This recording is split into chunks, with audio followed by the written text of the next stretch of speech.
من يضلله فلا هادي له ولا نذير له ولا ولي له ولا مشير له ولا نعيم له وأشهد أن لا إله إلا الله وحده لا شريك له لا جد له ولا ند له ولا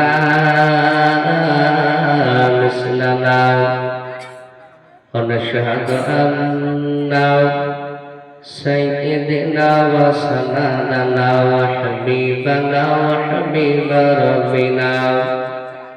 وحبيب ربنا وطبيبنا وطبيب قلوبنا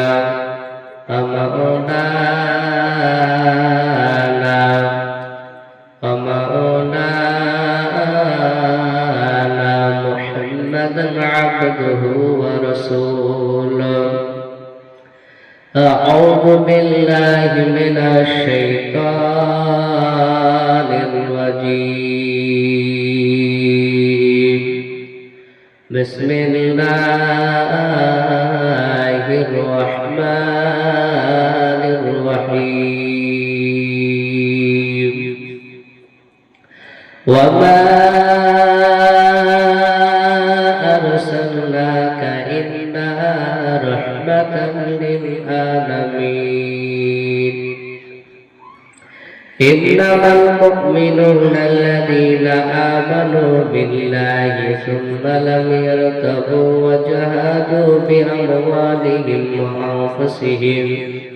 وأنفسهم في سبيل الله أولئك هم الصادقون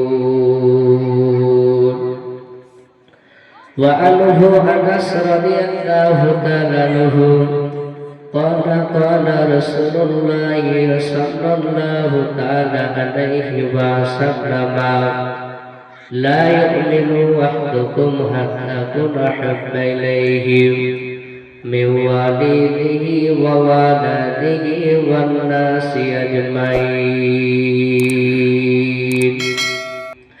أو كما قال عليه الصلاة والتسليم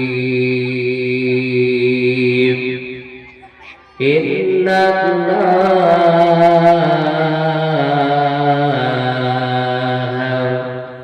وملائكته يصلون على النبي يا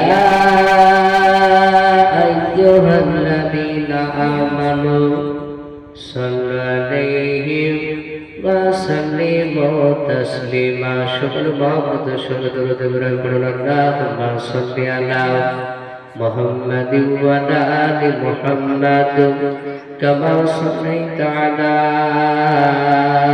إبراهيم وعلى آل إبراهيم إنك حميد مجيد اللهم بارك على محمد وعلى آل محمد كما باركت على إبراهيم وعلى آل إبراهيم إنك حميد مجيد سيدي أنا نبيي سيدي أنا نبيي شيخ مدينة مدينة دايت النبي جهلنا روانا سيدي أنا نبيي شيخ مدينة مدينة دايت النبي جهلنا روانا وذكر فأكثر بشير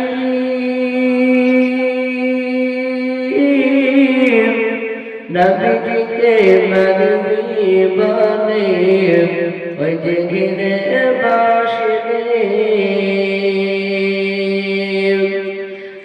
কাফের মক্কাবাসী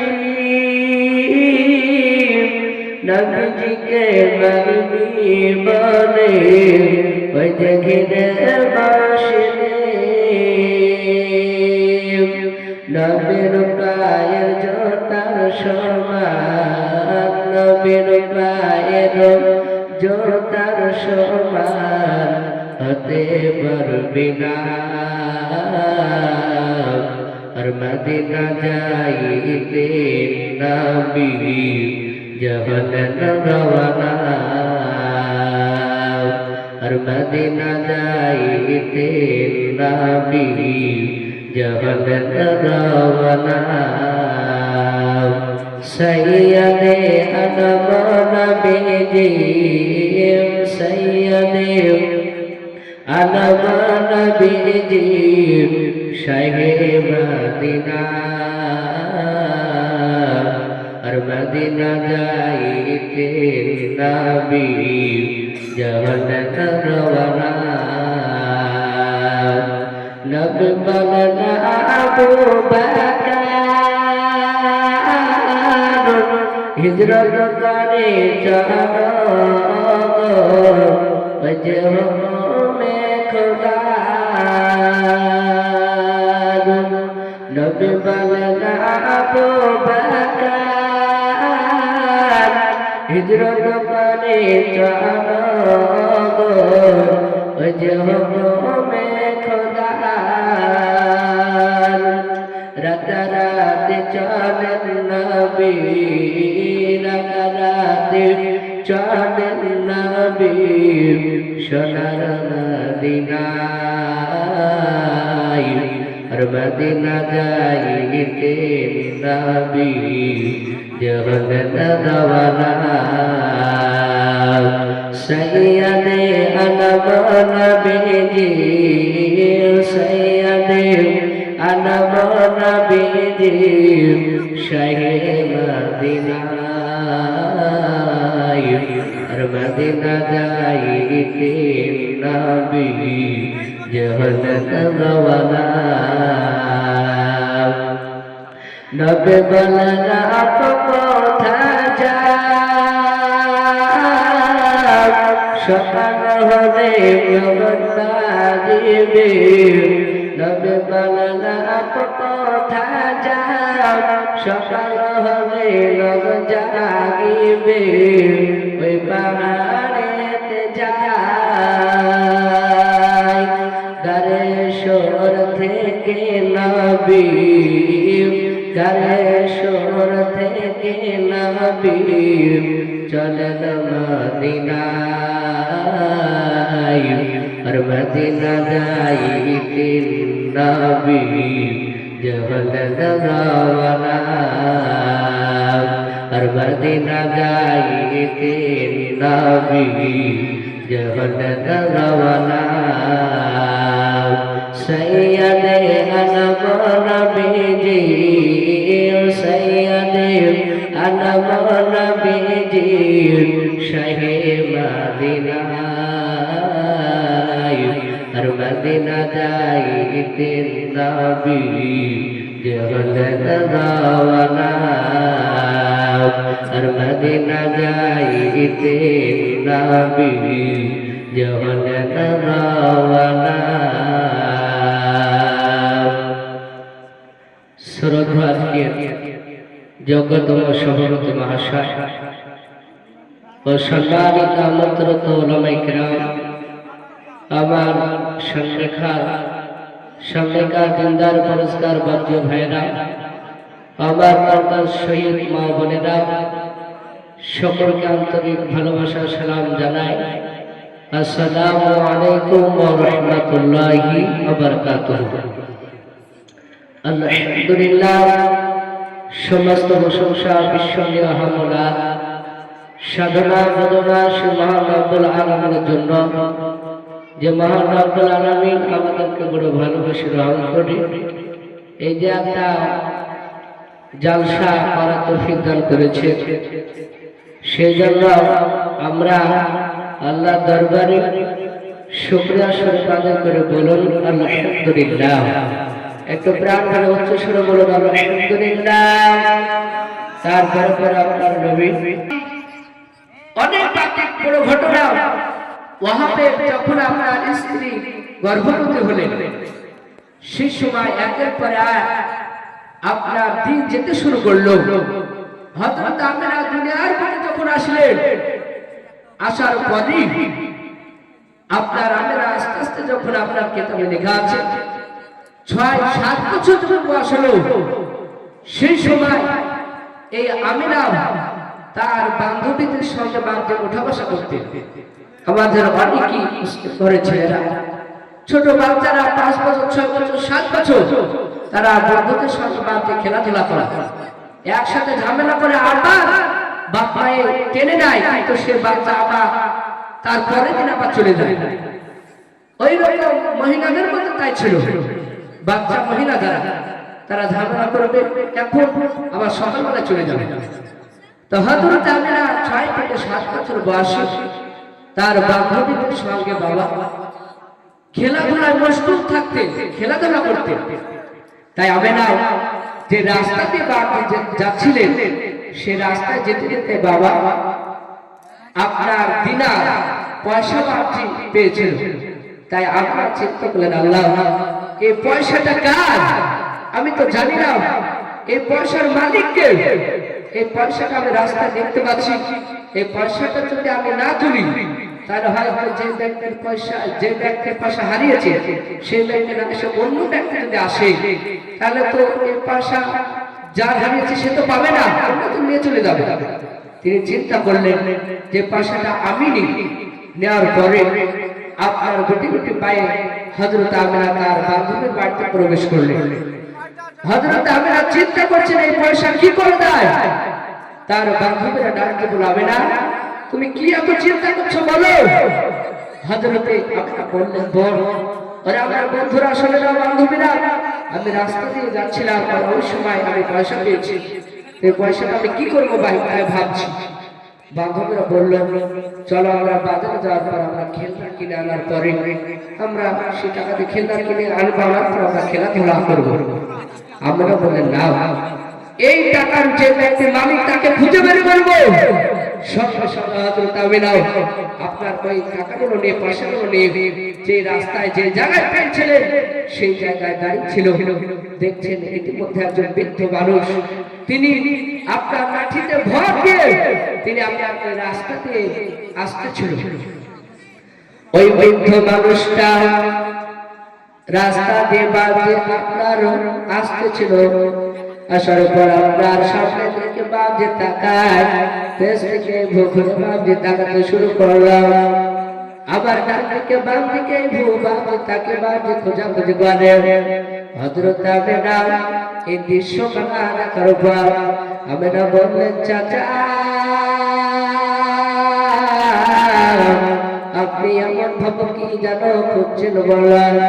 ওই বৃদ্ধ লোকটা ডাক দিয়ে বলেছিলাম, ওগো আমার শুনে নাও মা, আমি রাস্তা দিয়ে আমি যাচ্ছিলাম, আর ওই সময় শুনলাম আমার কাছে যে পয়সাগুলো ছিল, সেই পয়সাগুলো আমার হারিয়ে গিয়েছে। এই রাস্তায় পড়েছে, কোথায় পড়েছে আমি কিন্তু খুঁজে পাচ্ছি না।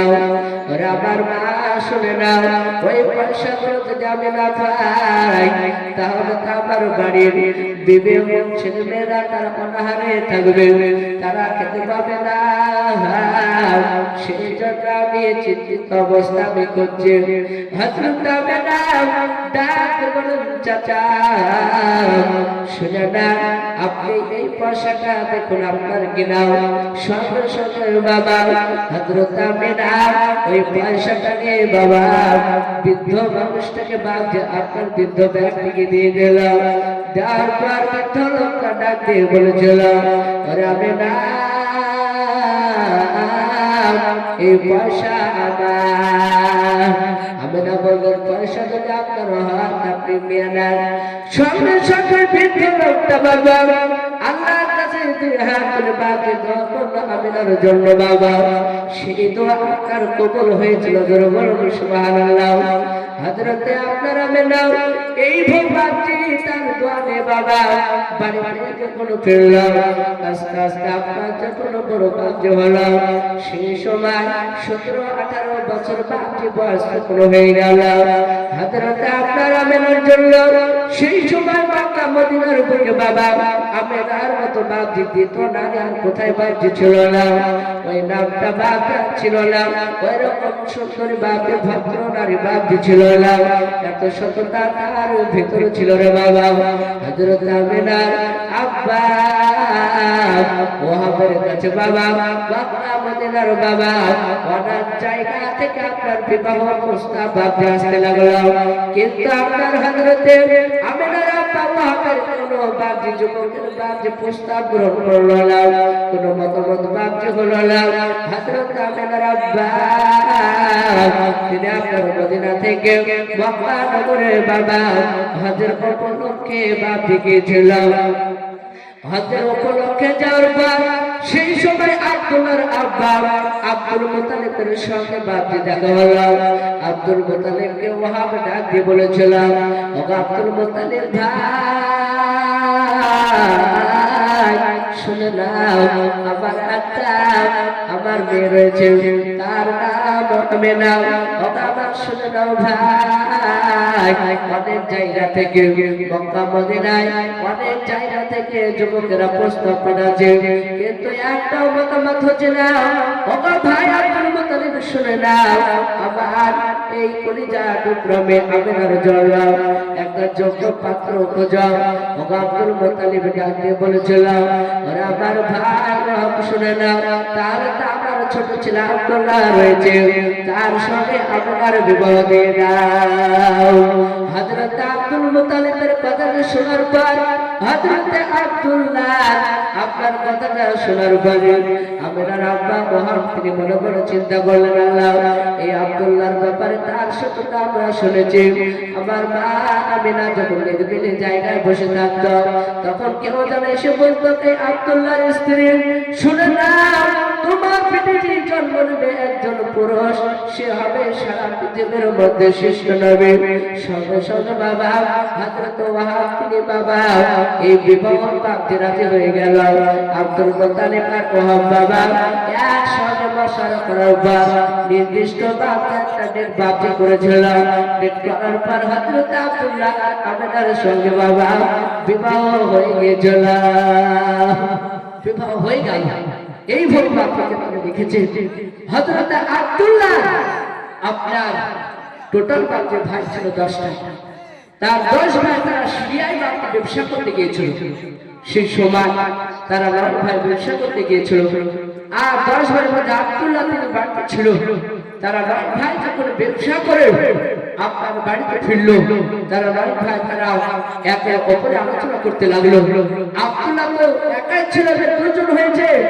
আব্দুল্লাহকে আমরা বসে খেতে দেব না আব্দুল্লাহকে আমরাও সিরিয়ায় নিয়ে যাব আমরা আব্দুল্লাহকে নিয়ে যাওয়ার পরিস্থিতি আমরা কাজ করবো তাকে ব্যবসা করার শিক্ষা দেব ব্যবসা শিখিয়ে দেব তাহলে আমাদের অনেক টাকা ইনকাম হবে সঙ্গে সঙ্গে হযরতে আব্দুল্লাহ আপনার 9টা ভাই তারা আপনার মাশওয়ারা করার পর আব্দুল্লাহকে নিয়ে যাবে সেই সময় হযরত আব্দুল্লাহ কে আপনারা নিয়ে যাওয়ার পরে নিয়ে যখন যাবে সেই সময় হযরত আব্দুল্লাহ তার বিবি আমেনাকে বললেন ওগো আমার শুনে নাও বিবি আমেনা তুমি আমার জন্য দোয়া করে দাও আমি এখন ভাইদের সম্মুখে আগামী কালকে আমি ভাইদের সাথে আমি সিরিয়ায় ব্যবসা করতে যাব সঙ্গে সঙ্গে হযরত আব্দুল্লাহ বিবি আমেনা তার এত সুন্দর বাহ্য ব্যবহার ছিল তাই আমেনা রাত্রি বেলায় বাহ্য ব্যাটিং বাহ্য সাইজ করলো ব্যাটিং তৈরি করে আমাদের মুসলিম ঘরের ছেলেরা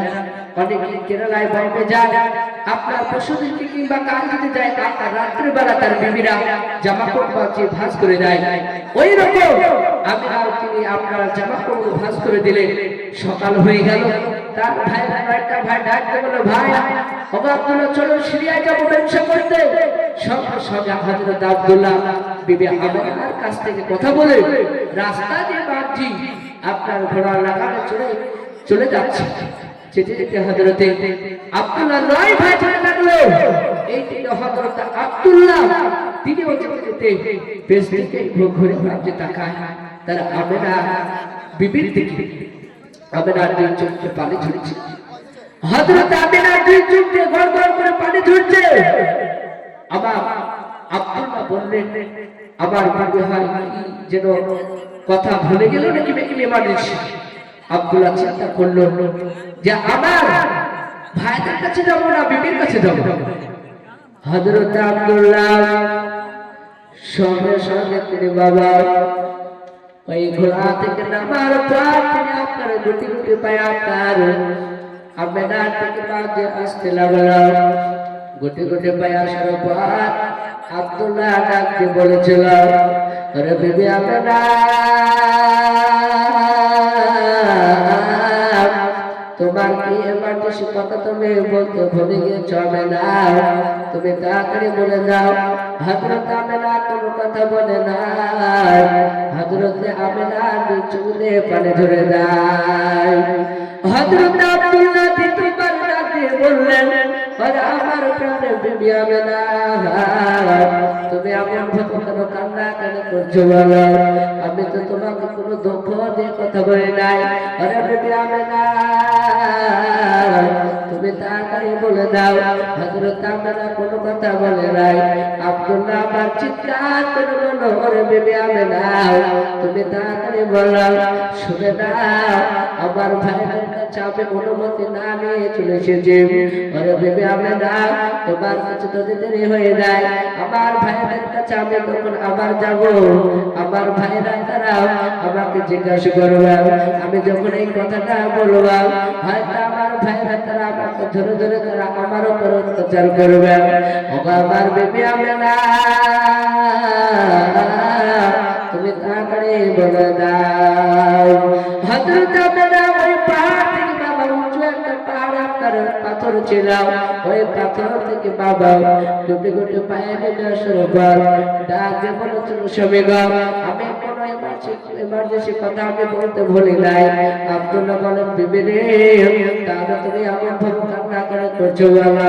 হযরত আমেনা কেঁদে কেঁদে বলেন, আমার স্বামী,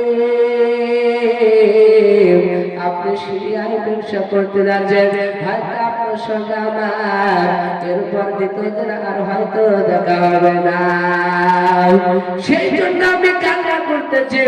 হযরত আব্দুল্লাহ ডাকতে বলল, বিবি রে, তুমি এরকম কথা তুমি বলো না, তুমি আমাকে সান্ত্বনা দাও। আমি সিরিয়ায় যাওয়ার পর আমি ব্যবসা করার পর যেন আমি সহি সালামত ভাবে ফিরে আসি। হযরত আব্দুল্লাহ আপনার বিবির আমেনার কাছে বাবা দোয়া দিয়ে বাবা সিরিয়ায় বান্ধব করে পৌঁছে গেল। কিতাবে লিখে যাবালা সিরিয়ায় আপনার পৌঁছানোর পর সেখানে বাবা কয়েকদিন বাবা ব্যবসা করার পর আসার সময় হযরত আব্দুল্লাহ তার আপনার মামার বাড়িতে উঠেছিল। তার মামার বাড়িতে ওঠার পর তার আপনার শরীরে হঠাৎ করে বাপে জ্বর চলে আসলো। হযরত আব্দুল্লাহ অসুস্থ হয়ে গেল। আব্দুল্লাহ তিনি চিন্তা করলেন, আল্লাহ, আমি কি আর দুনিয়াতে বেঁচে থাকবো কিনা? তিনি সঙ্গে সঙ্গে তার আপনার শ্বশুরের বাপ যে বাড়ি ছিল আপনার তাইফ নগরে, কেউ বলেছে বাপ যে মদিনার পাশাপাশি জায়গা। হযরত আব্দুল্লাহ তার শ্বশুরের বাড়িতে আসার পর সেখানে আপনার সেই সময় চিকিৎসা করেছিলাম, কিন্তু বাবা তকদিরে যেটা লেখা থাকবে সেটাই বাপকে ঘটবে। তকদিরে যদি আপনার লেখা থাকে কেরালায় বাপকে মিলতে হবে। পৃথিবীর কোনো বেটা বাপ যে রুখতে পারবে না, পারবে? তকদিরে যেটাই লেখা আছে সেটাই ঘটবে। হযরত আব্দুল্লাহ সঙ্গে সঙ্গে বাবা তিনি আপনার অসুস্থ হওয়ার পর হঠাৎ করে বাবা হাত কানাটা শেষ দিকে উঁচু করলাম। বাবা তিনি মাটির দিকে বাঁধে থাকে। বাবা হযরত আব্দুল্লাহ তিনি আপনার সঙ্গে সঙ্গে ইন্তিকাল করলেন। সকলে বলুন, ইন্না লিল্লাহি ওয়া ইন্না ইলাইহি রাজিউন। মওত হয়ে গেল হযরত আব্দুল্লাহ ভাইরা এবং আব্দুল মুতালিব তাকে সেই সময় ওই মদিনা থেকে খবর দেওয়া হলো।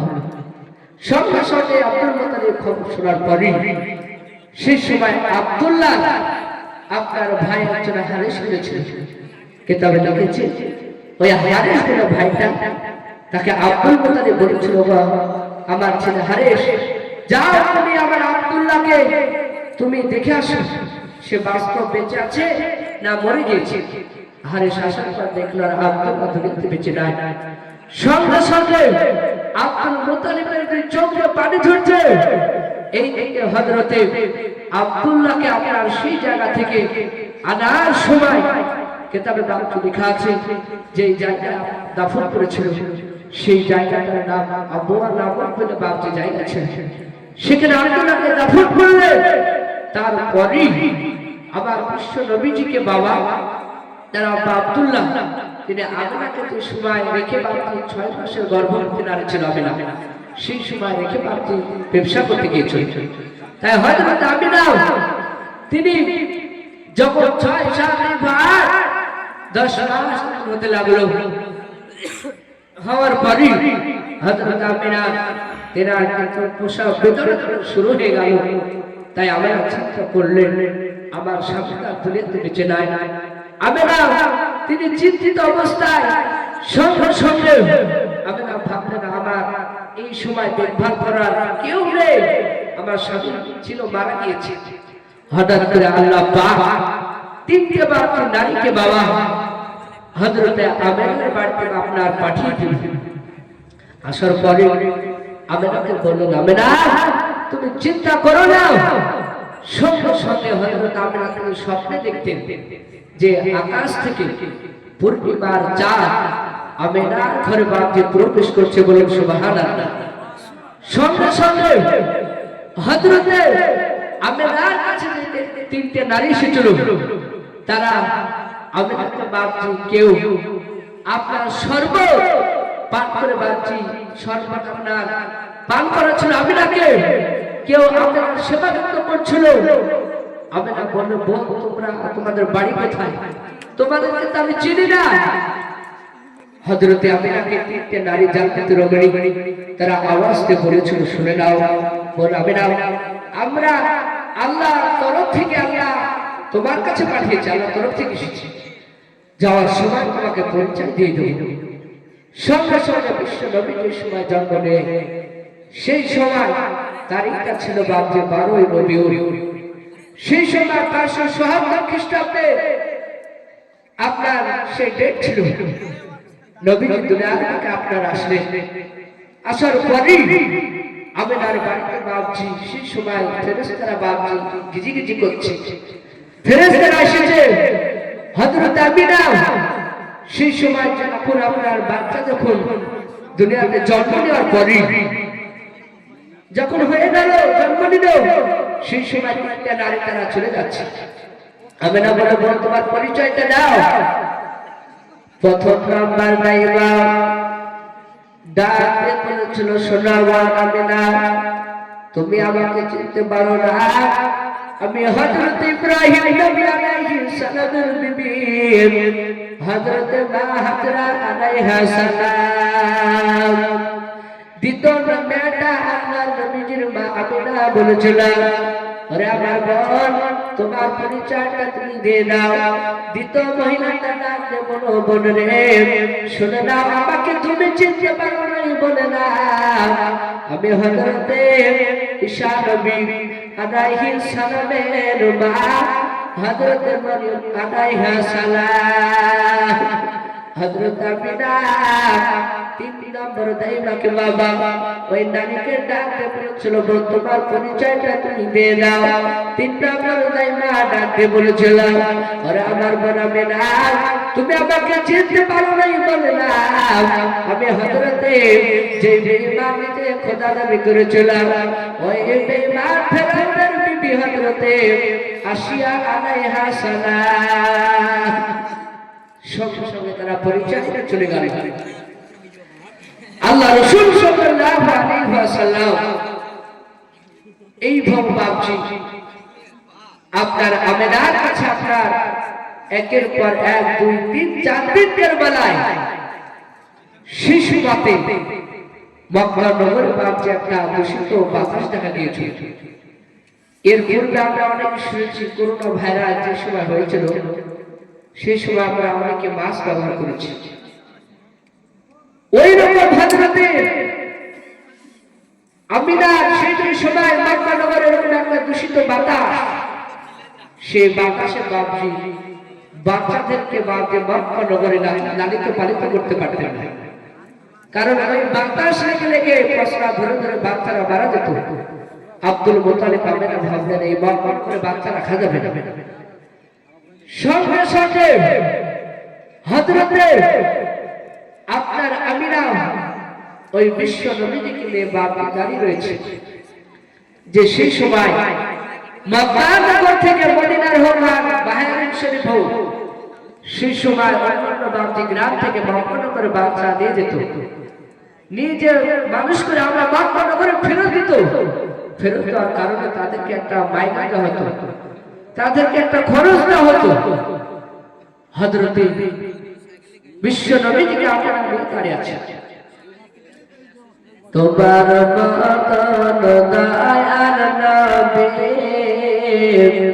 আর হবে না, তোমার মতন দয়ার রাসূল আর পাব না। আদিও দেখা আমার রাসূল চলে যেও না,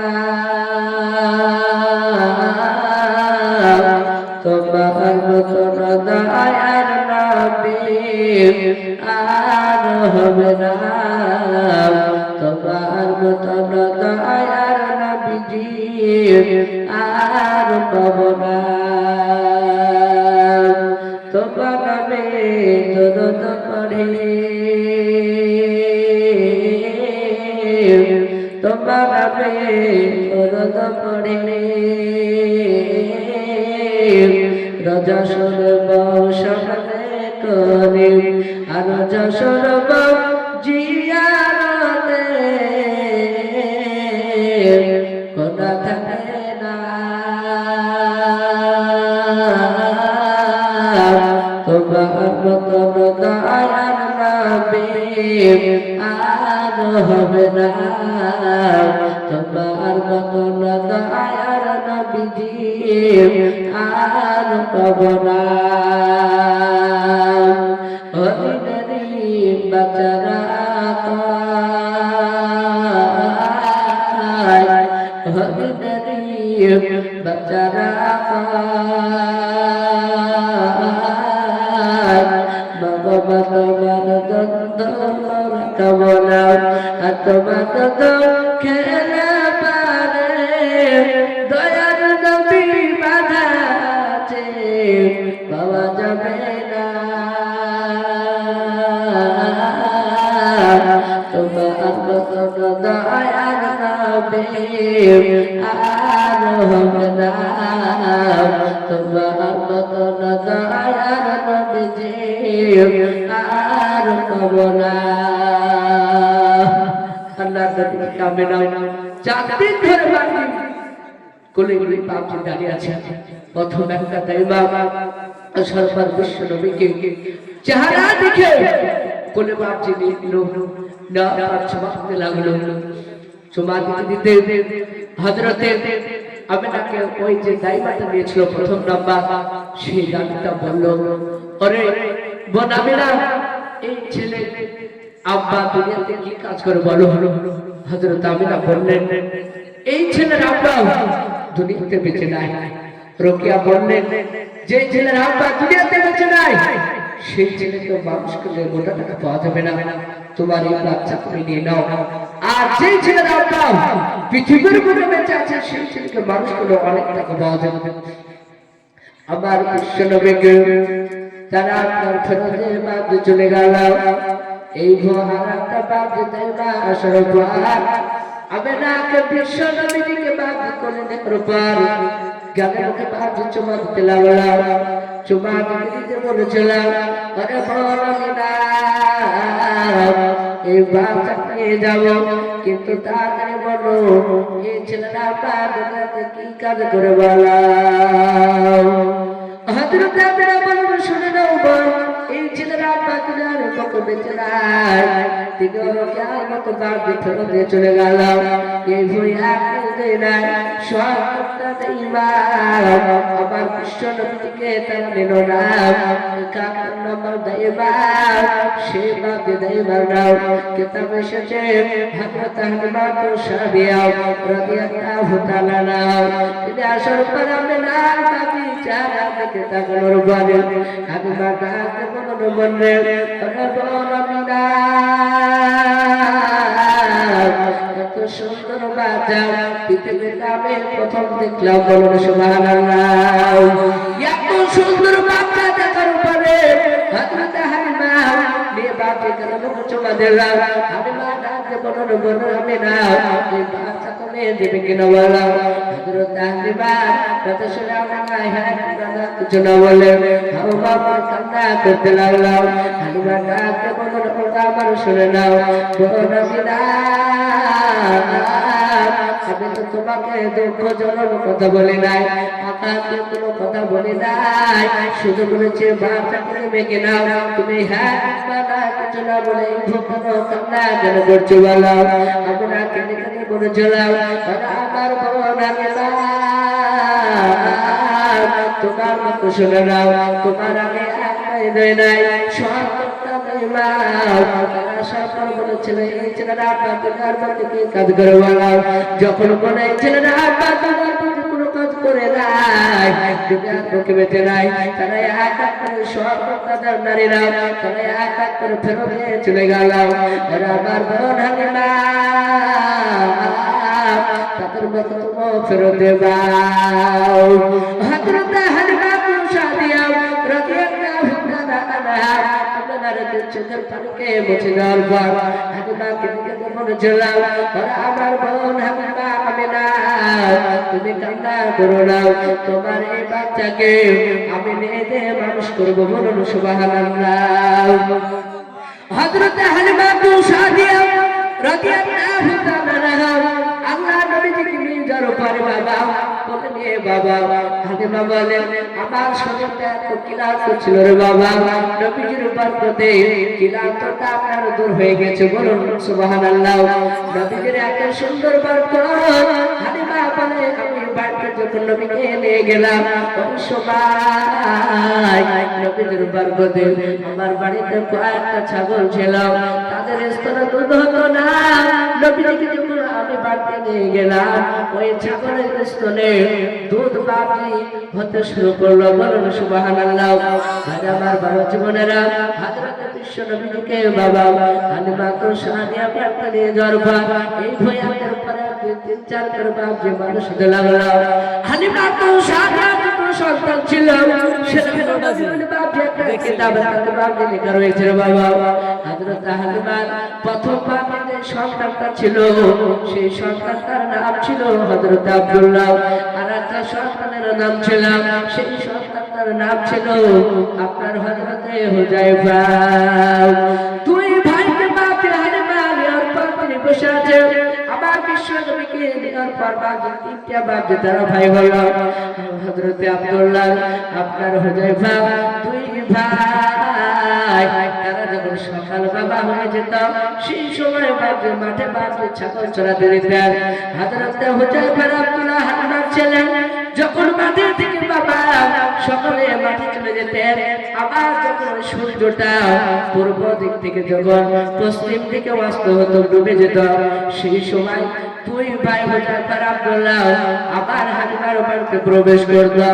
আল্লাহ নবীজি ডাকতে বলেন ও আমার ভাই হুযায়ফা শুনে নাও তোমাদেরকে রাতের বেলায় দেখা যায় দিনে তো তোমাদেরকে দেখতে পাই না রে ভাই তোমরা কোথায় থাকো বলো তোমরা কোথায় থাকো। হুযায়ফা আব্দুল্লাহ ডাকতে বলেন ভাই ওগো মুহাম্মদ শুনে নাও ভাই আমরা সকালবেলা ছাগল চড়াতে যাই আবার সন্ধ্যে যখন লেগে যায় তখন বাড়িতে ফিরি। আল্লাহ নবী বললেন মুহাম্মদ সাল্লাল্লাহু আলাইহি বললেন ওগো ভাই তোমাদের সঙ্গে আমরাও ছাগল চড়াতে যাব।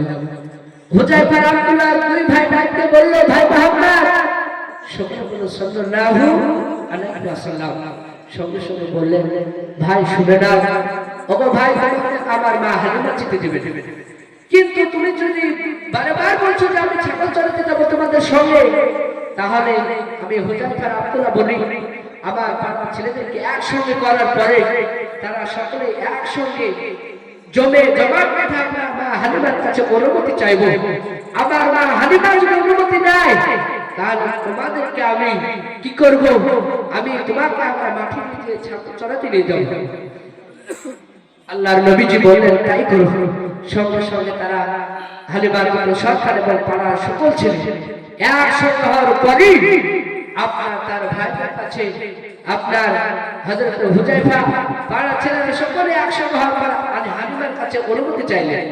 হালিমা বললেন, আমার সন্তানকে তুমি নিয়ে যাও না, যদি নিয়ে যাও তাহলে হয়তো ভোগ হবে, আমার ছেলে হয়তো খিদে পাবে, হয়তো আমি হালিমা সহ্য করতে পারবো না।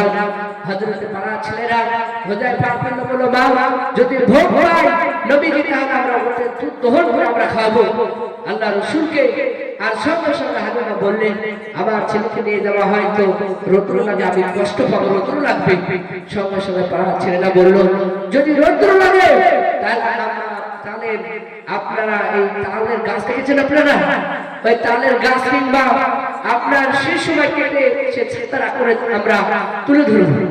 সঙ্গে সঙ্গে হালিমা বললেন যে তোমরা বারবার যখন বলছো যে নিয়ে যাবো, যাও তোমরা আমার বিশ্ব নবীজিকে তোমরা নিয়ে যাও, কিন্তু সতর্ক রেখো। পাড়ার সমস্ত ছেলেরা আল্লাহ নবীকে যখন বাবা তারা আপনার মাঠে বাঁধে চলে গেল, পাড়ার সমস্ত ছেলেরা তারা আপনার খেলায় বাজে প্রতিযোগিতায় বাজে নাম দিয়ে দিল। আল্লাহর নবী আমার দরদ নবীকে তো নাম দেয় না। নবী আমার দিকে দাঁড়িয়ে বাবা চিন্তা করছিল, বাবা দেখবেন আসমানের বাবা একটা বাড়ি বাঁধি করতে গেলে কমপক্ষে বাঁধি 4টা আপনার বিলার তুলতে হয়, না হলে ছাদ দাঁড়াবে না। আল্লাহ নবী চিন্তা করছেন আল্লাহকে কুদরত। আল্লাহ কোরআনে বলেছে, ওয়ালা কুল্লি শাইইন কাদির, আল্লাহ সর্বশক্তিমান। আল্লাহ নবীজি আমার সঙ্গে সঙ্গে চিন্তা অবস্থায় করে চিন্তা করতে লাগলো, আল্লাহর কি কুদরত রে বাবা, যে আসমানটা বিনা কিছুতে আল্লাহ দাঁড় করে রেখে যাও। সঙ্গে সঙ্গে তিনি চিন্তা করছিলেন। আর ওই সময়ের মধ্যে বাবা, সেই সময় হযরত বিশ্ব নবীজিকে বাবা দুইজন অপরিচিত ব্যক্তি তারা সরকার আমার নবীজিকে বাবা তুলে নিয়ে বাঁধে পাহাড়ে নিয়ে চলে গেল। পাহাড়ে নিয়ে যাওয়ার পর ওই পাহাড়ে বাঁধে নবীকে শুয়ে দিলাম। শুয়ে দেওয়ার পর নবীজির শরীর থেকে জামাটা বাবজি খুলে ফেললাম। খুলে ফেলার পর ওই দুইজন ব্যক্তি দুটো আপনার ব্যক্তিকে বাবজি দুটো অস্ত্র বাবজি বের করলাম। বের করার পরে আল্লাহ নবীজির কণ্ঠ কাটতে বাবজি ছুরিখানা বাবজি বেঁধে দিলাম। ছুরিখানা বাবজি ঢুকে দিলাম। গেঁথে দেওয়ার পর শরীরটা নবীজির বাবজি ফরফর করে বাবজি ফেলে ফেললাম। আল্লাহ নবীকে দেখে দে বলেন, ওগো ভাই, ওগো আমার ভাইরা, আমাকে শুনে না তারা মেরে ফেললাম। ওগো আমার ভাইরা শুনে নাও, তুমি এই এদের কাছ থেকে তোমরা আমাকে বেঁচে নাও। পাড়ার ছেলেরা সকলে দৃশ্যকাল দেখে তারা চিৎকার করে বাজি কান্না করতে শুরু করে দিল। ভাই আল্লাহর নবী কেঁদে যায়, শুনে আমার কান্না করছে। বাবা আমার ছেলে দুটো পাড়ার বাড়িতে সমস্ত বাড়ি ছেলেরা তারা হাকিমার বাড়িতে বাড়ি যেতে লাগলো। যাওয়ার পর বাড়িতে পৌঁছানোর পরে দুই চোখের পানি বাপে আওয়াজ দিয়ে বাড়ি কান্না করে। হাকিমা বেরোসার পরে হাকিমা বলেন, আমার ছেলেরা তোমাদের চোখে কেন পানি তাড়াতাড়ি বলে দাও। সমস্ত পাড়ার ছেলেরা এবং হুযায়ফা আব্দুল্লাহ তারা ডাক বলেন, মা শুনে না, আমাদের কোনো দোষ নাই বাবা, একটা বিপদ ঘটে গিয়েছে। বলে বাবা কি বিপদ ঘটে গিয়েছে? বলে মা তোমার যে দুনিয়াতে বেঁচে না। বলে কি হয়েছে তাড়াতাড়ি বল। সঙ্গে সঙ্গে হালিমা সাহাবীর দুই সন্তান কেঁদে কেঁদে বলেছিল, মা আমরা যখন নবীজিকে মাঠে নিয়ে গেলাম, নিয়ে যাওয়ার পরে আমরা নবীজিকে খেলায় নাম তো করলাম কিন্তু নবী নাম দেয় না। ওই সময় নবী দাঁড়িয়েছিলাম আর ওই সময় দুইজন ব্যক্তি অপরিচিত ব্যক্তি, তাদেরকে তো আমরা চিনতে পারলাম না। ওই মক্কা মদিনার কোনো ব্যক্তি নাই, তারা অপরিচিত ব্যক্তি। তারা ওই নবীকে তুলে দেখলাম পাহাড়ে শুয়ে গর্বার ওই নবীদের শরীর থেকে জামাটা খোলার পরে এমন কেউ অস্ত্র দিয়ে বুকটা ফেড়ে বেরাও, তোমার নবী যে আর দুনিয়াতে বেঁচে নাই। সঙ্গে সঙ্গে হালিফা সাদিয়া রাদিয়াল্লাহু তাআলা আনহা তিনার চোখে আপনার পানি পড়তে লাগলো। ডাক বলল বাবা পাহাড়ের থেকে নিয়ে গেছে, তারপরে সঙ্গে সঙ্গে বাবা হযরত হালিমাকে বাপ নিয়ে গেলেন যে জায়গায় পাহাড়ে বাপ যে নবীকে বাপ যে আপনার ছোড়া মেরেছিল। হযরত হালিমা তো সাদিয়া ওই পাহাড়ের বাপের উপরে আল্লাহকে বাপ যে দেখার উপরে নবীকে কোলে তুলে দেওয়ার পর হালিমা কেঁদে কেঁদে বলতে লাগলো, ওরে বাবা বাবা বড় বড় তোমাকে কে নিয়ে এসেছো বলাও। নবী তো বললেন মা তাদেরকে আমি চিনতে পারি না মা, শুনে না ফেলে দিয়েছে শরীরটা লাগাও। সঙ্গে সঙ্গে হযরত হালিমা নবীকে বাদিনার পার আবার বাড়িতে বাদ নিয়ে গেল। নিয়ে যাওয়ার পর সেই সময় বয়স 4 বছরের বয়স। নবীর কত বয়স ছিল? 4 বছর বয়স ছিল। সেই সময়তে 4 বছর বয়স থাকাকালীন হওয়ার পরে হালিমা ভাবলেন আর বাড়িতে রাখা যাবে না, এই বাড়িতে যদি আমি রাখি তাহলে একের পর এক বিপদ ঘটছে। সঙ্গে সঙ্গে হযরত হালিমা সাদিয়া তিনি আমেনার বাড়িতে আপনার ফেরত দিলেন। আমেনা বললেন আমেনা, অগপন আমেনা তোমার এই বাচ্চাকে দাও। এই যে পূর্বেকার যে ঘটনা সমস্ত বাপজি বিষয় নিয়ে হযরতে হালিমা সাদিয়া আমেনার কাছে বাপজি বললেন। হযরত হালিমা বললেন আমেনা তোমার ছেলের উপর আমার মানসিক চাপ থাকতে পারবো না। হযরত আমেনা বললেন হালিমা তোমার যখন মন খারাপ করবে তুমি যখন সেই সময় আমার ছেলেকে দেখে যাবা আর নাহলে নিয়ে যাবো বাড়িতে আবার দিয়ে যাবা। সঙ্গে সঙ্গে এই কথা বলার পর হালিমা বাড়িতে আসলেন। আসার পর আমার বিশ্ব রাসূল সাল্লাল্লাহু তাআলা আলাইহি ওয়াসাল্লাম আজ মন বড় চঞ্চল রে ভাই চলে দুনিয়া কি বজাইলে মন বুঝিস না রে কোন জন্নালের পাখি রে। আজ মন বড় চঞ্চল রে, আজ মন বড় চঞ্চল রে ভাই চলে দুনিয়া কি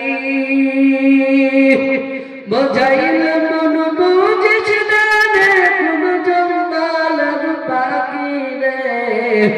আজ মন বড় চঞ্চল রে, কুলের পাতা গরম পানি গোসল করাবে, গোসল করিয়া মন তোর জানাজা পড়াবে রে। আজ মন বড় চঞ্চল রে, জানাজা পড়িয়া মন তোর সকল ফিরবে, সকল ফিরিয়া মন তোর ওই সময় মুদার নাকির ফেরেশতা হাজির হবে রে। আজ মন বড় চঞ্চল রে, হাজির হওয়ার পরে প্রশ্ন করবে রবকে ছিল নবীকে ছিল দিন কি ছিল প্রশ্ন করিবে মান রে। আজ মন বড় চঞ্চল রে। আমি বলছিলাম বিশ্ব রাসূল সাল্লাল্লাহু তাআলা আলাইহি ওয়াসাল্লাম মা আমিনার কাছে বাপজি থাকার পরে আমিনা বললেন বাবা মুহাম্মদ চলো তোমার নানার বাড়ি আমরা একটু ঘুরে আসি ফিরে আসি। সঙ্গে সঙ্গে নবীজির একজন ফুফা ছিল, তার নাম বাপজি কিতাবে পাওয়া যায় তো নাইবে। তাকে স্মরণ করলেন। তিনজন আপনার ওই মদিনায় মক্কা ছেড়ে আপনার যখন যেতে শুরু করলো, যেতে যেতে যেতে যেতে আপনার আবু নামক ওই যে জায়গায় নবীজির আব্বা আপনার দাফন করা হয়েছিল, সেই জায়গায় পৌঁছানোর পরে আপনার সেই জায়গায় পৌঁছানোর পরে হযরত আমিনা আর উম্মে ইবনে হাওয়া করে কান্না করতে লাগলেন। কান্না করার পরে তবু ওই জায়গা থেকে আবার যখন তাইফ নগরে প্রবেশ করলেন, আবার তাইফ নগরে থাকার পরে কিছুদিন থাকার পরে আবার তাইফ নগর থেকে যখন তাইফ নগর থেকে মক্কায় ঢোকার আগে আবু নামক জায়গায় আবার হালিমাতুল সাদিয়া নয় হযরত আমিনা আর এইদিকে হযরত মাইমুনের চোখে পানি ঝরছে। আল্লাহর নবী আমার হযরত আমিনার চোখের পানিকে দেখে বাবা নবীজি ডাকে বলতে শুরু করলেন, বাবা আমার মা আমিনা, তুমি তাড়াতাড়ি বলে দাও, তুমি এমন ভাবো যাওয়ার সময় তুমি কান্না করছিলে, আবার আসার সময় কান্না করছিলে, মা তুমি কিসের জন্য কান্না তুমি করছো, তাড়াতাড়ি বলো। হযরত আমিনা কোনো কথা বাকি বললেন না।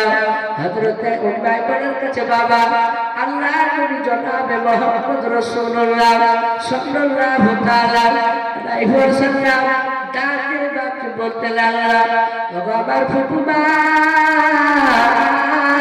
তুমি তাড়াতাড়ি বলো, যাওয়ার সময় কান্না করছিলাম, আবার আসার সময় কান্না করতেছিলাম, বাবা ফুফুমা বলো বলো কিসের জন্য তোমরা কান্না করছিলে বলো।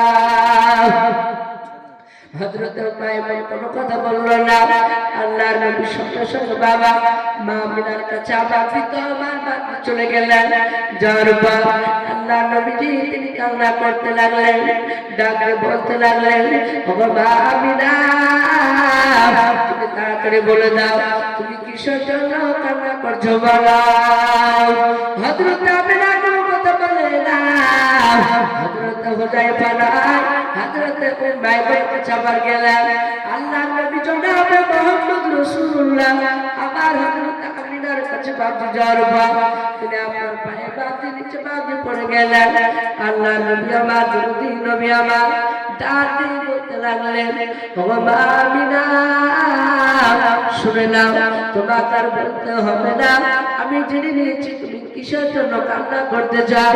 হযরত আমিনা কেঁদে কেঁদে বলছিলাম, আরে বাবা মুহাম্মদ বলো বলো তুমি কি করে বুঝতে পারলা কার জন্য কান্না করছে বলো।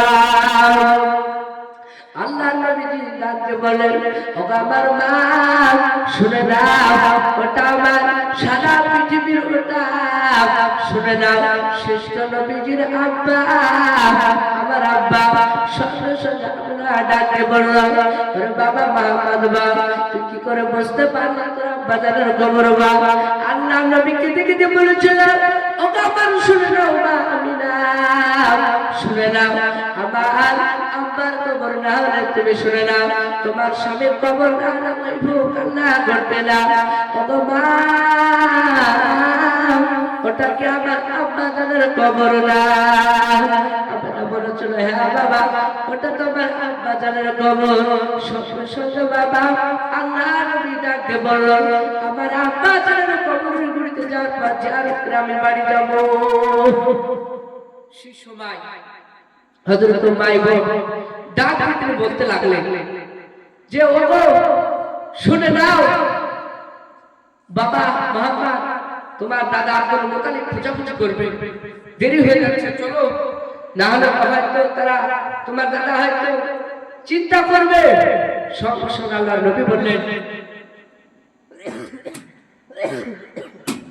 আল্লাহর নবীজি বললেন, ওগো আমার শুনে নাও মা শুনে নাও, আমি না উম্মে ইবন আমার আপনার কবর না জিয়ারত করবে যাব না, জিয়ারত করা পর্যন্ত উম্মে ইবন নবীজিকে বাপজি আপনার ওই নবীজির আব্বা আপনার যে জায়গায় কবরটা ছিল সেই জায়গাটায় বাপজি নবীকে নিয়ে গেল।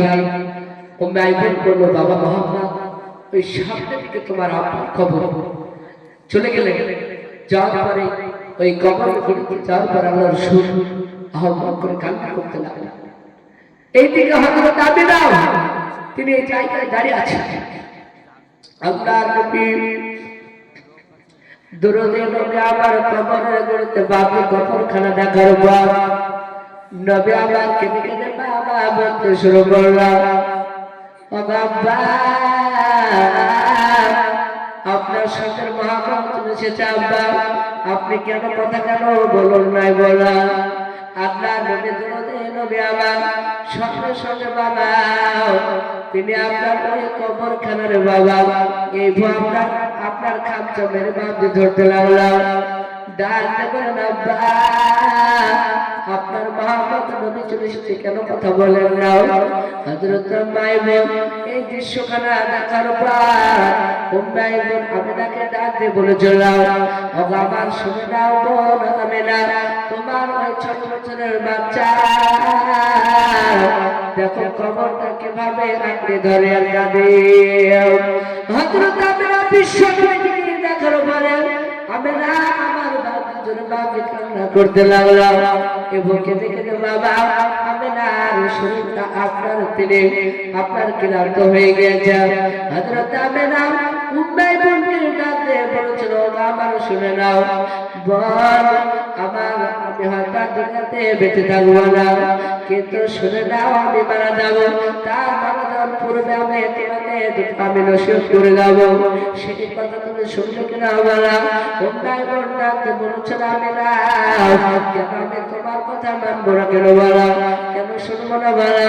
আমিনা ডাকতে বলো বোনরে শুনে নাও আমার নবী যখন আসবে তুমি গোসল করা করবে, নবীকে গোসল করে দেবা। 3 নম্বর শুনে নাও তুমি যখন খেতে যাবা তখন আমার নবীজিকে তুমি খেতে দেবা, দেওয়ার পর তুমি খাওয়া দাওয়া করবা, আর না হলে আমার নবীজি ওই বান্দা মুহাম্মদ তিনি আফসোস করবে আর কান্না করবে আর বলবে না আল্লাহ আমার মা যদি বেঁচে থাকতো আমাকে না গোসল করে কিন্তু গোসল করতো না, আমার মা যদি বেঁচে থাকতো আমাকে না খেয়ে আমার মা খেত না, এই কথাটা তিনি কিন্তু বলবেন। হযরত মাইমুন ডাকে বলে বল আমিনা শুনে নাও আমি তোমার দুটো দায়িত্ব আমি পালন করব। এই কথা বলার পর হযরত বিশ্ব নবীর জন্ম দক্ষিণে মা আমিনা ইন্তিকাল করলেন। সকল বলেন ইন্না লিল্লাহি ওয়া ইন্না ইলাইহি রাজিউন। মুক্ত হয়ে গেল। আল্লাহ রাসূল ওই কবরের দিকে আবার আসার টাইমে দেখে জন্ম দক্ষিণে মা পিছনে মা মা বলে শব্দ আওয়াজ দিচ্ছে, মা বেঁচে নাই, নবীজি ইতিম হয়ে গেলেন। সঙ্গে সঙ্গে আল্লাহ রাসূল সাল্লাল্লাহু তাআলা আলাইহি ওয়াসাল্লাম ওই সময়তে তার ফুফু মা হাত ধরে আব্দুল মুতালিবের কাছে বাবজি নিয়ে গেলেন। যার পর আল্লাহ রাসূলকে আপনার দেখভাল করতে লাগলেন আব্দুল মুতালিব। আব্দুল মুতালিবের উপরে বয়স হয়ে গেছে, বয়স হয়ে যাওয়ার পরে তার 9টা সন্তানকে ডাকতে বললেন। এই 9টা সন্তানের মধ্যে আল্লাহর নবীজিকে আব্দুল মুতালিব বলেছিল, ওগো মুহাম্মদ ভাই তুমি আব্বাস বলে একটা ব্যক্তি ছিল, আব্দুল্লাহর ভাই সেই ব্যক্তি টাকা পয়সাওয়ালা ব্যক্তি ছিল, তাই আব্দুল মুতালিব বলেছিল ওগো নবীজি ওগো মুহাম্মদ ভাই তুমি আব্বাসের সঙ্গে তুমি থাকো, থাকলে হয়তো ভালো মন্দ খেতে পাবে, হয়তো তুমি আরাম পাবে, সুখ শান্তি তোমার হবে। আল্লাহর নবী বললেন না আমি চাচা আবু তালিবের সঙ্গে থাকবো। আবু তালিবের সঙ্গে এইভাবে ভাবছি আব্দুল মুতালিবের ইন্তিকাল করলেন। আবু তালিব দেখভাল করতে লাগলেন। এই ভোটার পরে 2-3 করে বাদ দিন যেতে লাগলো। যেতে যেতে আল্লাহ রাসূলের পাকে অনেক বড় ঘটনা। নবীকে আস্তে আস্তে যখন আপনার 25 বছর বয়স হয়েছিল সেই সময় আল্লাহর নবী জনাবে মুহাম্মদ রাসূলুল্লাহ সাল্লাল্লাহু তাআলা আলাইহি ওয়াসাল্লামের সঙ্গে আমরা অনেকেই জানি খাদিজাতুল কুবরা রাদিয়াল্লাহু তাআলা আনহার সঙ্গে আপনার বিবাহ হয়েছিল। সেই সময় খাদিজার বাপ নবীর সঙ্গে বিবাহের পূর্বে 2 জায়গায় বিবাহ হয়েছিল। কয় জায়গায় বললাম? 2 জায়গায় বিবাহ হয়েছিল। সেই সময় খাদিজার আপনার 2 জায়গায় যে বিবাহ হয়েছিল সেই 2 জায়গার বাপ যে প্রথমবার স্বামীর সাথে বাপ যে বিবাহ হওয়ার পরে তার দুটো বাপ যে আপনার পুত্র সন্তান হয়েছিল, তারপরে খাদিজার প্রথম স্বামী মারা যায়, দ্বিতীয় আবার বিবাহ হলো, তার দ্বিতীয় স্বামী সপ্তম বাপ যে ঘর সংসার করার পরে একটা কন্যা হয়েছিল, সেই কন্যাটাও মারা গিয়েছিল। সেই কন্যাটার আব্বা তিনিও মারা গিয়েছিল, খাদিজার দ্বিতীয় স্বামী। তারপরে খাদিজাতুল কুবরা তিনি বাড়িতে থাকতেন, আর তিনি থাকার পরে তার আব্বার নাম ছিল খুয়াইলিদ। এই ভূমাতে যেতে যেতে যেতে যেতে হযরতে খাদিজাতুল কুবরা রাদিয়াল্লাহু তাআলা আনহার সঙ্গে খাদিজার 40 বছর বয়স ছিল, নবীর 25 বছর বয়সে খাদিজার সঙ্গে আপনার বিবাহ হয়েছিল। বিবাহের পরে খাদিজাকে বলতেন, খাদিজা শুনে নাও, তুমি আমার বিবি। আর স্বামী স্ত্রীর মধ্যে তাদের এত মহব্বত ছিল। তারপরে বাবা আল্লাহ তরফ থেকে বাপজি কোরআন নাযিল হলো, নবাব প্রাপ্ত হলো। হ্যাঁ, খাদিজাকে ডাকতে বলেন, খাদিজা আমি মানুষকে দিনের থেকে আহ্বান করব, ডাকবো। আরে খাদিজা যা বলুনি তুমি থাকো। সঙ্গে সঙ্গে আল্লাহর নবীজি খাদিজার বাড়ি থেকে বাপজি আবার মানুষদেরকে বাপজি দিনের থেকে ডাকতেন। আল্লাহর নবী আবার হাদিস শরীফে বাদা তাইফ নগরে বাপজি প্রবেশ করলেন। সেই সময় মক্কা নগরে আল্লাহ রাসূলকে বাপজি 100% মানুষের মধ্যে 90% মানুষ তারা বেঈমান কাফেররা, তারা রাসূলকে বাপজি তারা মানেনি। সঙ্গে সঙ্গে 10% মানুষ তারা নবীকে নবী বলে স্বীকার করেছিল। সঙ্গে সঙ্গে 90% মানুষ যখন নবীকে মানলো না, ওই বেঈমান কাফেরদের অত্যাচারে নবী আবার ওই জায়গা থেকে কিতাবে লেখা আছে, হাদিসে লেখা আছে, আপনার মক্কা ছেড়ে আপনার মদিনায় নয় তাইফ নগরে বাপজি গিয়েছিল। সেই জায়গায় নবীজি গেলেন। সেই জায়গায় বাপজি 3জন শক্তিশালী বাদশা ছিল। নবীজি ভাবলেন তারা যদি ওই বাদশারা যদি তাদেরকে কলেমার দাওয়াত দেব, তারা যদি ইসলাম গ্রহণ করে নেয়, কলেমাকে বিশ্বাস করে নেয়, তাহলে হয়তো তারা আমার পক্ষ হয়ে তারা সাহায্য করবে এবং ওই মক্কা নগরের কাফেরের হাত থেকে হয়তো আমি নাজাত পাবো। এই আশা করে নবীজি আমার গেলেন। সঙ্গে সঙ্গে 3জন বাদশাকে বললেন, আচ্ছা কলেমা পড়ে নেন, আল্লাহকে মেনে নেন। 3জন বাদশা বলল, আচ্ছা মুহাম্মদ, এই নবী আপনাকে আমরা বিশ্বাস করি নাই, আপনাকে আল্লাহ পাক নবী করে পাঠাচ্ছে আমরা বিশ্বাস করি নাই। তারা বাপজি 3জন ব্যক্তি তারা মানতে চাইল না। তারা 3জন ব্যক্তি ডাকতে বলল, আরে শুনে নাও, এই মুহাম্মদ তুমি একবার বুক থেকে গ্রাম থেকে বের হয়ে যাও, না তোমাকে মারতে মারতে আমরা শেষ করে দেব। আল্লাহর নবী দরুদে নবী আমার ওই জায়গা থেকে আপনার যখন আপনার বের হবে, ওই বৃদ্ধ বাবা শক্তিশালী বাদশাহ তারা মক্কা নগরে নয়, ওই তাইফ নগরের বাচ্চা ছোট বড় ছেলেদেরকে বাপজি জানিয়ে দিল, ওরে বাবা ছোট ছোট একজন বাংলা মোহাম্মদ কোন ব্যক্তি তিনি নিজে কলেমা দাবি করছেন, নবী রাসূল বলে নিজে দাবি করছেন। ওই লোকটাকে তোমরা মারতে শুনে নাও, পাথর দিয়ে মারতে মারতে দুনিয়ার বুক থেকে তোমরা বিদায় করে দাও। সঙ্গে সঙ্গে বাবা ওই মক্কায় এবং বাবা ওই তাইফের পাকে ছোট বড় বাচ্চারাও সকলের পাথর কানা আমার নেওয়ার পর আল্লাহ রাসূলকে বাগে মারার জন্য তারা নিশানা করতে লাগলো। আল্লাহর নবী দরুদে নবী আমার জনাব মুহাম্মদ রাসূলুল্লাহ সাল্লাল্লাহু আলাইহি ওয়াসাল্লামকে কপালে বাগে পাথর কানা যখন আঘাত করবে, প্রথম যে যুবক বাগে নবীদের কপালে আঘাত করলো, নবীদের কপালটা বাগে ফেটে গেল। আল্লাহ নবীকে দেখতে বলতে লাগলেন, ওরে বাবা আমি তোমাদের পয়গম্বর শুনে নাও, তোমরা আমাকে ভোবেন না, তাদের বাপে দিলে রব হলো না। এই ভূমতি তো বাপে যুবক বাবা আমার বাপে পাথর খানা করে নবীদের বাপে মাথায় বাপে কপালে আঘাত করলো, নবীদের কপালটা ফেটে গেল। আল্লাহ নবী জনাব মুহাম্মদ রাসূলুল্লাহ সাল্লাল্লাহু তাআলা আলাইহি ওয়াসাল্লাম কান্না করতে লাগলো, ডাকতে বলল, বাবা তোমাদের পয়গম্বর রাসূল শুনে নাও, তোমরা আমাকে মেনো না, তাদের বাপকে দিলে রব হলো না। এই ভয়ানকটা যখন বাপকে বেড়ে চল হাদিসের কেতার বাপকে পাওয়া যায়। সেই সময় বাবা সত্তরটা বাপকে পাথর তারাও আল্লাহ নবীর বাপের শরীরে বাপকে আঘাত করেছিল, একটা পাথর বাপকে বেশ যায় না। আল্লাহ নবী আবার কেঁদে কেঁদে বলতে লাগলো, ওরে তাইফের যুবকেরা তোমরা আমাকে মেরো না, আমি সহ্য করতে পারি না রে বাবা, শুনে নাও তোমাদের কাছে আমি অন্যায় কারণে এসেছি।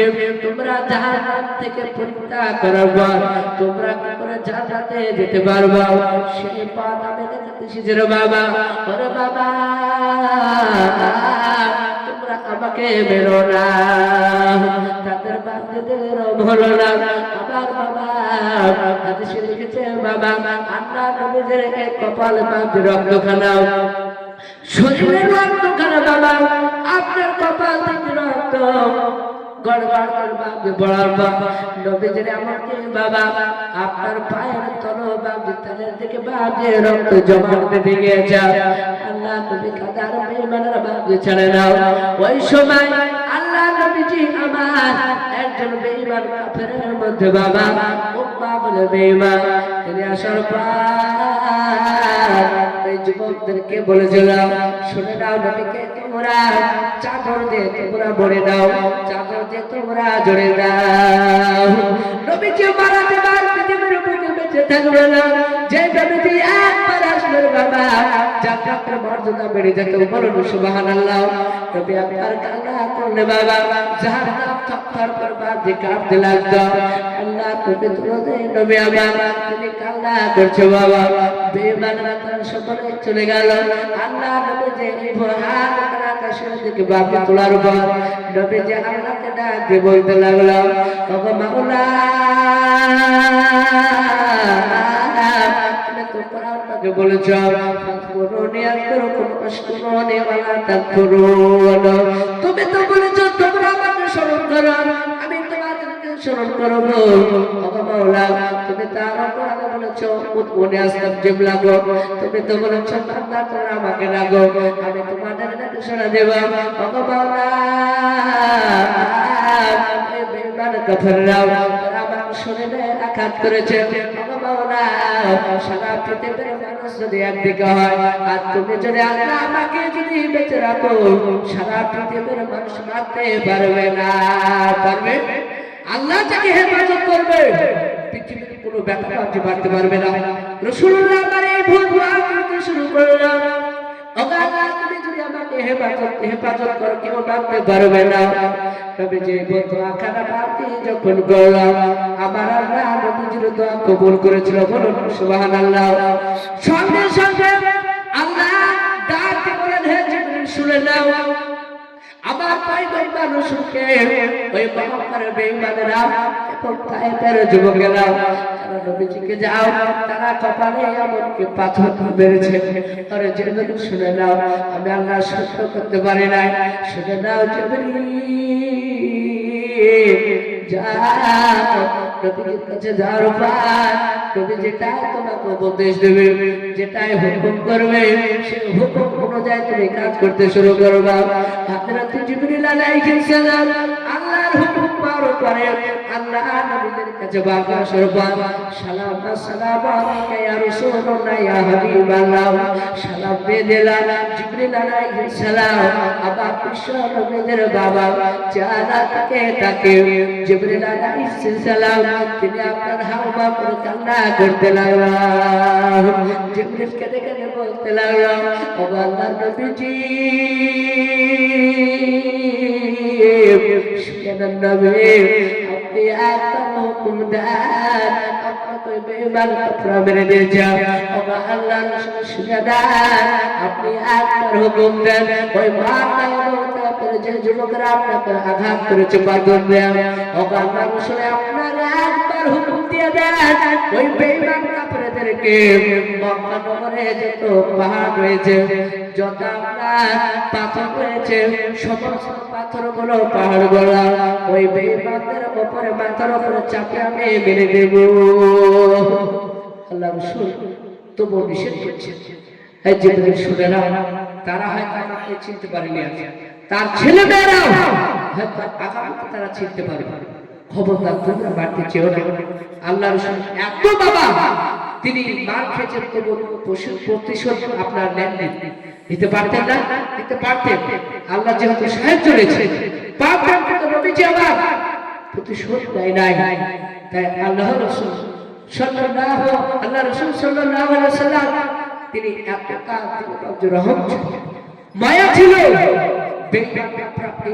অনেক জায়গায় বাবা কাফেররা বাচ্চা অত্যাচার করেছিল কিন্তু নবীজি ধৈর্য ধারণ করেছে আল্লাহ পাক কোরআনে বললেন ইন্নাল্লাহা মা'আস সাবিরিন আল্লাহ পবিত্র কোরআনে বললেন নিশ্চয় যারা সবর করবে তাদের সঙ্গে কে থাকবে আল্লাহ আল্লাহই থাকবে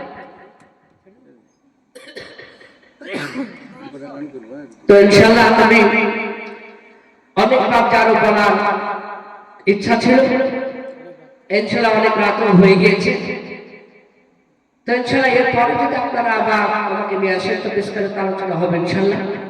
আপনাদের সকলকে বলবো, আমরা যারা নামাজ পড়ি না আর যারা পড়ি আলহামদুলিল্লাহ, যারা আমরা পড়ি না তারা 5 ওয়াক্ত নামাজ ভাইদেরকে এবং পর্দার মা বোনদের সকলকে বলবো ইনশাআল্লাহ সকলে 5 ওয়াক্ত নামাজ ইনশাআল্লাহ পড়বো বলুন ইনশাআল্লাহ। হাত ধরে বলুন ইনশাআল্লাহ। আল্লাহ পাক আপনাদেরকে কবুল করে বলুন আল্লাহুম্মা আমিন। ভাই আমরা আপনাদের দোয়াতে ওটা প্রস্তুত আমরা বিভিন্ন জায়গায় যাচ্ছি। আমি শেষ বক্তা, আপনাদের জন্য আমি দোয়া করবো, আপনারা দোয়া করবেন। ছোট দোয়া।